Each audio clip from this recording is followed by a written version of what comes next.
일본 정부는 소녀상을 시급히 철거하도록 강하게 요구하겠습니다. 소녀상 철거 문제가 최고조로 치닫고 있습니다. 민주당과 문재인 전 대표 이 세력이 어제 사드에 대해서 권력 외교를 하고 왔습니다. 이런 의원 외교를 다각적으로 진행을 하고 있습니다. 사대주의라니요. 외교가 심상치 않습니다. 어제 중국의 폭격기들이 우리의 방공식별구역 침범해서 5시간 동안 동해까지 위협 비행한 거 아까 전해드렸죠. 그런가 하면 사드 배치 반대를 핵심 외교 정책으로 표명을 하면서 이른바 한한령을 숨기지도 않습니다, 이제. 대중 무역하시는 분들, 사업하시는 분들 굉장히 곤란해하고 계세요. 그런가 하면 일본은 부산 일본 대사관 앞에다가 소녀상 세운 거 가지고 외교관을 본국으로 불러들이고 통화 스와프 협상도 중단하고 참 우리 외교가 사면초가 상황입니다. 해결할 사람이 딱히 보이지 않아서 더 문제입니다. 어떡할까요? 통일부 장관을 지내면서 이 한중일 간의 얽히고 설킨 상황을 누구보다 잘 파악해온 분이죠. 정세현 전 통일부 장관이 꼭 전하고 싶은 말씀이 있답니다. 만나보죠. 정 전 장관님 안녕하세요. 예, 안녕하세요. 네. 일단 어제 그 중국 폭격기가 우리 측 방공식별구역 넘어서 한 5시간을 비행했습니다. 예. 그러니까 이제 놀란 일본 자위대 항공기까지 와가지고 한 20대가 날아다녔어요. 예. 이걸 우연이라고 봐야 되나요? 어떻게 파악하세요? 사드 때문이죠. 사드 때문입니까? 예.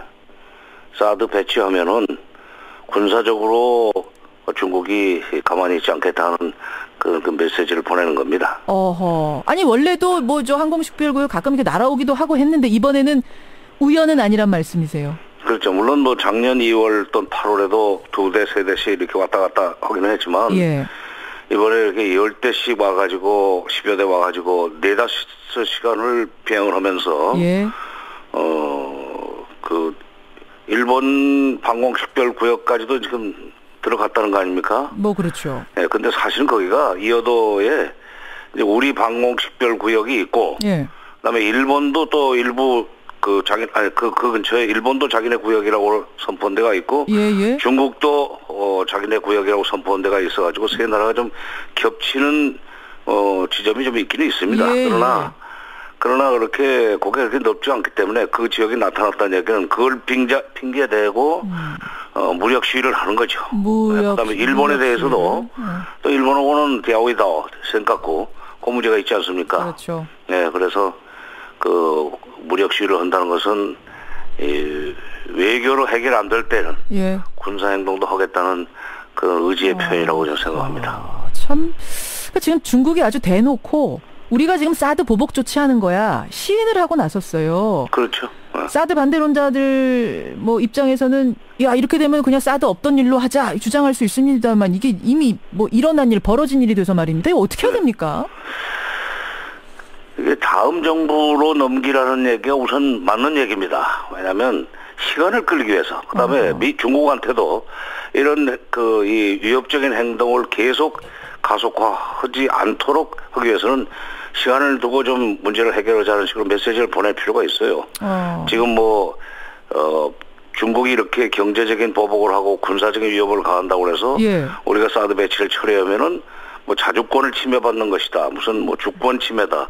굴복하는 거 아니냐 하는 식의 얘기는 유치한 얘기고 어쨌건 이 문제를 키우지를 말아야 될 거 아닙니까? 그렇죠. 그러면은 시간을 두고 해결하겠다는 메시지를 보내야 되고 그러기 위해서는 이거 지금 박근혜 정부가 잘못한 거니까 잘못 결정한 거니까 다음 정부에서는 바꿀 수 있다는 메시지를 보내면은 아마 중국의 태도가 조금 완화될 겁니다. 그러니까 이제 우리 정세현 장관 같은 경우는 사드 배치 자체에 워낙 반대하시던 분이기 때문에 그렇죠. 그렇기 때문에 지금 이제 이거 잘못됐다라는 전제 하에 다음 정부가 해결할 테니 기다려달라는 메시지를 보내라라는 해법 말씀하셨습니다만 그렇죠. 국민들 중에 또 그렇게 생각하지 않으시는 분들도 계시거든요. 근데 사드 배치 이거 반대 내지는 취소 내지는 그 다음 정부에서 해결하도록 해야 된다는 여론이 60%가 넘습니다. 일단은 다음 정부로 미뤄야 된다. 지금 박근혜 정부 상황이 이렇지 않느냐라는 걸 설명하면서 이렇든 저렇든 다음 정부에서 얘기 한번 하자. 뭐 이런 식의 현명하지 않겠느냐 말씀이세요. 국민의 60% 이상이 이거 반대를 하고 또 다음 정부에서 해결해야 된다는 식으로 생각을 하고 있으니까 예.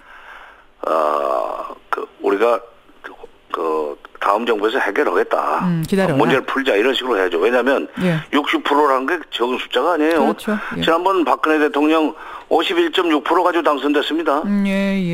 예. 중국 문제 그렇고요. 네. 지금 더 심각한 게 일본입니다. 아니 우리 땅 부산에다가 우리가 만든 소녀상 설치한 걸 가지고 뭐 일본 입장에서 속이 상할 수야 있겠지만 이게 대사 철수시키고 통화스와프 협상 중단할 정도의 상황이라고 생각하세요? 이제 우리 뭐 먹긴 놈이 성낸다는 말이 있죠. 예. 근데 이거 지금 이 사람들 그 영사 문제에 관한 비엔나 협약이라는 게 있어요. 예. 그걸 근거로 해서 그러니까 영사관, 총영사관 또는 대사관의 여러 가지 명예라든가 이 위협을 가하는 그런 행동은 하지 말아야 된다는 그런 이제 조항을 들어가지고 22조인가 그럴 겁니다. 예. 그걸 가지고 지금 한국이 이런 짓 하지 말라는 얘기를 하는데 압박하는데 원천적으로 이것은 영사 문제에 관한 비엔나 협약을 끌고 나올 그걸 가지고 우리를 압박할 수 있는 문제가 아닙니다. 우리 여성 인권 유린 문제 아니에요, 위안부 문제. 그렇죠. 그리고 성폭력 문제 아닙니까? 예. 국가 범죄예요. 예. 국가 범죄인데 국가 범죄를 저질러 놓고 그 정상적인 외교 관계에서 적용할 수 있는 비엔나 협약을 근거로 우리를 압박하는 것은 이건 잘못된 거고. 예. 두 번째 이제 더 중요한 것은 왜 우리가 이렇게 당하면서도 말도 못하는가? 왜 말도 못하는가? 이게 중요합니다. 지금 말도 못하고 있는 거죠, 우리? 말도 못하고 있는 아무것도 거죠. 통화스와프 중단하고 막 불러드리고 이러는데도 아무 말 못하고 있는 거. 왜 그런 겁니까? 통화스와프는 뭐 별거 아니고요. 예. 정말은 왜냐하면 우리가 이제 외환이 떨어졌을 때, 외화가 떨어졌을 때 일본 거를 좀 빌려 쓸 수 있는 게 통화스와프인데 예. 지금 우리 외화 보유고가 괜찮습니다. 사실. 아니 뭐 그거는 그렇다 치더라도 기분은 나쁘잖아요. 하던 걸 중단하니까 협상을. 기분 나쁘지. 그러니까 원래 협상을 할 때 상대방을 압박하는 걸 할 때는 협상관에서 상대방 압박할 때는 우선 기분 나쁘게 하는 게 기본입니다. 그런데 이게 지금 우리가 직설도 못하는 게 제가 볼 때는 이게 이면 합의가 있지 않나는 의심이 들고. 그러니까 벌써 이게 2015년이 되네요. 2015년 12월 28일에 그 위안부 합의에 우리가 알고 있는 것, 공개된 것 외에 이면 합의가 있었을 거다? 그러니까 지금 법원에서 공개하는데 안 하잖아요.